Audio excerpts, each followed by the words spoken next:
Detection and conformation of cations in group 2. Today we shall take up detection and conformation of cations in group 2. And we have already learnt about the detection of cations, the preliminary test, including the flame test and also the zero group test. Over and above, we have taken up classical wet analysis, and we know the different group reagents now and how the solutions are precipitated using different group reagents and what are the cations which are precipitated has been already discussed in this diagram or chart. Now, this is known as classical wet analysis. अब इसके बाद हमें आगे पढ़ना है। Group 1 के बारे में तो हम पढ़ चुके हैं, आगे हम पढ़ेंगे वी कंटिन्यू विद ग्रुप 2 के बारे में, और ग्रुप 2 किस प्रकार से निकाला जाता है, उसके कैटायंस किस प्रकार से कन्फर्म होते हैं और उनको किस प्रकार से हम पहचान सकते हैं, ये अब हम आगे सीखेंगे।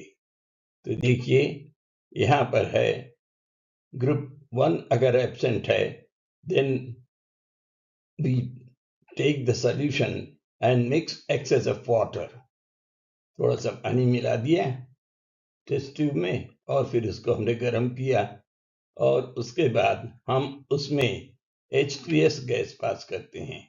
और जैसा कि हमको मालूम है H2S गैस पास करने के लिए एक विशेष प्रकार का एपरेटस यूज करते हैं जिसको हम बोलते हैं किप्स एपरेटस। और ये किप्स एपरेटस से जब भी हमें जरूरत होती है H2S गैस, इस स्टॉप कॉक को खोल के हम पास कर सकते हैं। अब H2S गैस के बारे में, किप्स एपरेटस के बारे में हमको मालूम है, थोड़ी सी जानकारी भी इसी समय जान लेना जरूरी है, क्योंकि जब हम इसको यूज करेंगे तो कुछ सावधानियां भी जरूरी होती हैं। किप्स एपरेटस में डाइल्यूट सल्फ्यूरिक एसिड ऊपर डाला जाता है, 3 पार्ट्स होते हैं इसके, और जब हम सल्फ्यूरिक एसिड डालते हैं तो सीधे नीचे चला जाता है और बीच में आयरन सल्फाइड के टुकड़े लगे होते हैं। और इस प्रकार से FeS आयरन सल्फाइड और सल्फ्यूरिक एसिड में जो क्रिया होती है उससे H2S बनता है, जिसके दबाव से ये सॉल्यूशन नीचे रहता है और H2S जब हम स्टॉप कॉक खोलते हैं तो H2S गैस हम बुलबुलों के रूप में, बबल्स के रूप में टेस्ट ट्यूब में धीरे धीरे पास करते हैं। यहाँ पर सावधानी बहुत जरूरी है, और सावधानी ये है कि जब हम भी हाइड्रोजन सल्फाइड यूज करें तो बहुत ही ज्यादा केयरफुल रहना चाहिए, क्योंकि ये हाईली टॉक्सिक और इनफ्लेमेबल भी है। फ्लेमेबल है, टॉक्सिक भी है, यानी नशा भी पैदा करती है, थोड़ी सी बेहोशी भी ला सकती है, और ये उसी प्रकार से नुकसानदायक है जैसे हाइड्रोजन साइनाइड। और ये स्मेल डिसेंसिटाइज कर देती है, और हाई कंसंट्रेशन तो इसको यूज नहीं करना। तो इसलिए हमें यहाँ पर विशेष रूप से हमने कुछ सावधानियां दिखा दी हैं, कृपया इस पर ध्यान दें। और जब हम H2S पास करें तो बहुत धीरे धीरे बुलबुलों के रूप में सॉल्यूशन के अंदर इसको हम पास करेंगे। और स्टॉप कॉक भी पूरा एकदम से नहीं खोलना है, थोड़ा थोड़ा खोलना है, जिसमें कि गैस पास हो जाए सॉल्यूशन में। और अगर कोई रिएक्शन हो रहा है, प्रेसिपिटेट बन रहा है, तो हमें उस प्रेसिपिटेट पर ध्यान देना है। और इस प्रकार से अगर प्रेसिपिटेट बनता है तो हम कह सकते हैं there can be dipositive copper ion और dipositive lead ion Cu2+ और Pb2+, दोनों में से कोई एक हो सकता है।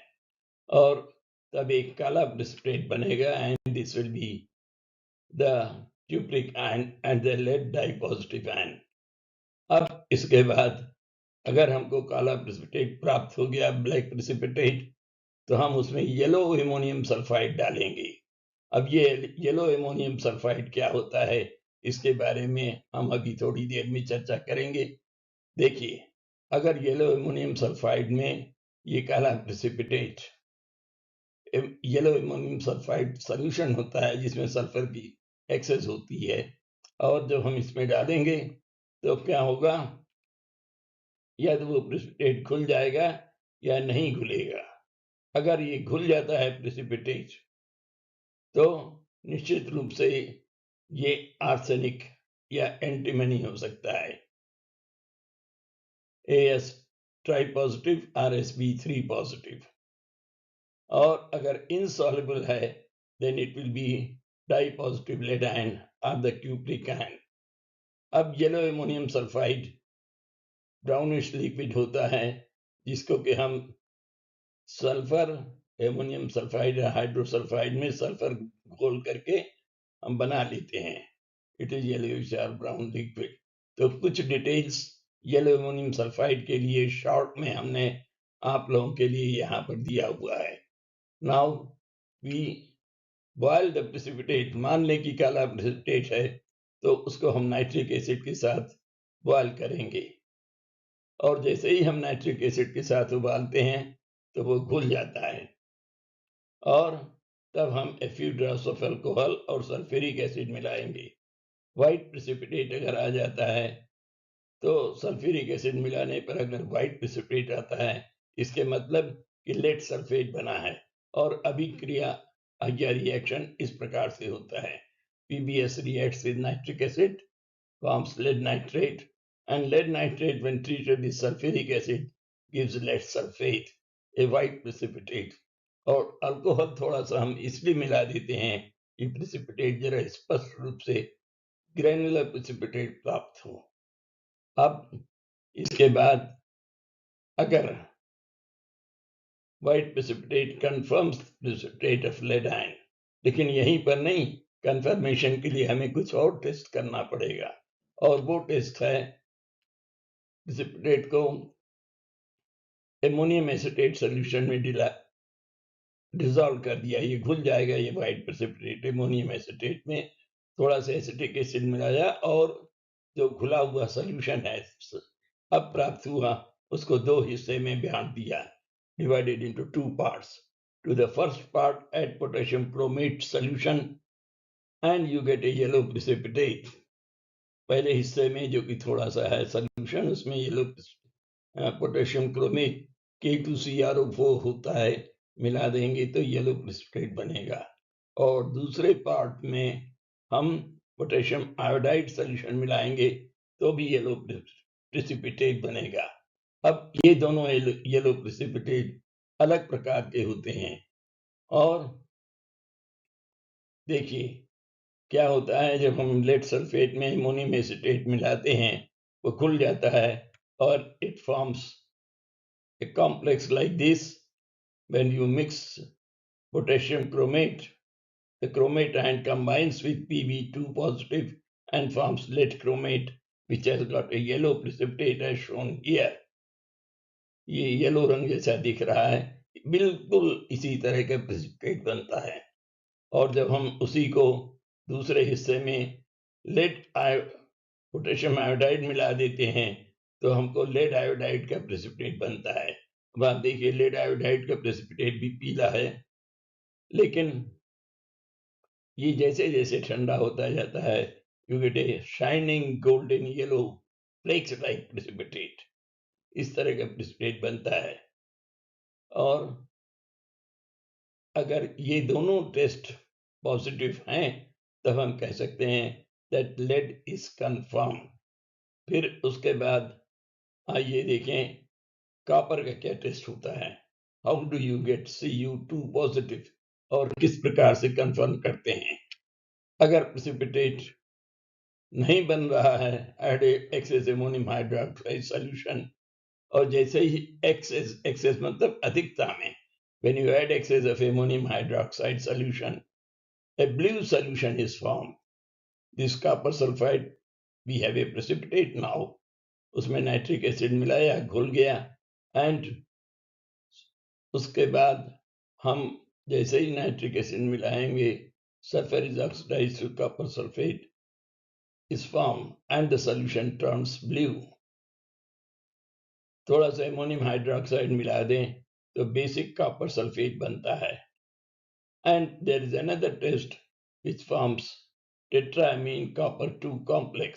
तो ये इस प्रकार से दो टेस्ट से हम पहचान लेते हैं कि कॉपर हो सकता है. अब आइए देखें. Copper sulphate dissolves in nitric acid due to formation of copper nitrate, copper sulfide. On heating the reaction mixture for a long time, sulfur is oxidized to sulfate and copper sulfate is formed. और ये copper sulphate solution blue होता है. और जैसे ही इसमें ammonium hydroxide मिलाएंगे, you get basic copper carbonate.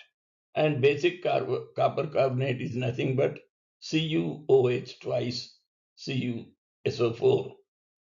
मतलब इसमें कॉपर हाइड्रोक्साइड और कॉपर सल्फेट दोनों का मिश्रण है. और अमोनियम आयन तो क्या बनते ही है, because we have added ammonium hydroxide. And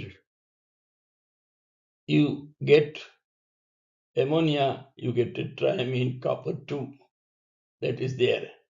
Now अब देखिए बेसिक कॉपर सल्फेट का सॉल्यूशन कैसा होता है और ये ब्लू सॉल्यूशन कॉपर का किस प्रकार से है, ये इमेज के द्वारा हम आपको बता रहे हैं. Copper hydroxide is CuOH twice, and this is basic copper sulfate. Now we proceed ahead to have one more test for Cu2 positive, and that is acidify the solution with acetic acid and add potassium ferrocyanide solution. Potassium ferrocyanide solution is K4FeCN6. जैसे ही हम इसमें थोड़ा सा acetic acid मिलाएंगे यूप्राइमोनियम sulphate में, तो copper sulphate और ammonium acetate अलग हो जाएगा. And then when we mix potassium ferrocyanide, you get copper hexacyanoferrate 2, and this is also known as copper ferrocyanide. इसका कलर चॉकलेट कलर रहता है. चॉकलेट कलर, तो जैसे ही चॉकलेट कलर का प्रेसिपिटेट आया, कॉपर का कंफर्म पक्का है, कॉपर इज कंफर्म्ड. तो देखिए कॉपर को हमने कितनी तरह से टेस्ट किया. अमोनियम हाइड्रोक्साइड सॉल्यूशन से टेस्ट किया, बेसिक कॉपर कार्बोनेट बना. जब हमने अधिकता से अमोनियम हाइड्रोक्साइड डाल दिया, it dissolved to form a solution and that solution is blue. और दूसरा टेस्ट ये चॉकलेट ब्राउन प्रेसिपिटेट बनता है पोटेशियम फेरोसाइनाइड से. इस प्रकार से कॉपर को हम कंफर्म कर लेते हैं दो तरीके से. अब आइए आता है तो हम कह सकते हैं कि एंटीमनी है. So that's there. इस प्रकार से सेकेंड ग्रुप का एनालिसिस बहुत ही इंपॉर्टेंट है, लेकिन साथ ही साथ चूंकि हम इसमें H2S पास करते हैं और H2S का बहुत विशेष रोल होता है इस सॉल्यूशन को या उससे प्रिसिपिटेटेड आयंस को अलग करने के लिए अलग अलग तरीके से. तो कृपया इस पर ध्यान दें और ठीक प्रकार से इसको करें. प्रैक्टिस की तो जरूरत है ही, और जब आप H2S यूज करें तो विशेष रूप से ध्यान दें कि धीरे धीरे बबुल के रूप में, छोटे छोटे बुलबुलों के रूप में गैस प्रवाहित हो. एकदम से अगर आप टैप खोल देंगे कि सेपरेटर्स का, तो हो सकता है कि प्रेसिपिटेट टेस्ट ट्यूब या कंटेनर से बाहर आ जाए और वो ठीक प्रकार से आपको कार्य करने में दिक्कत हो, बाधा हो. So please take all precautions while using H2S and while conducting tests of second group wet test. Okay, thank you. Please do subscribe to our channel. Thank you very much.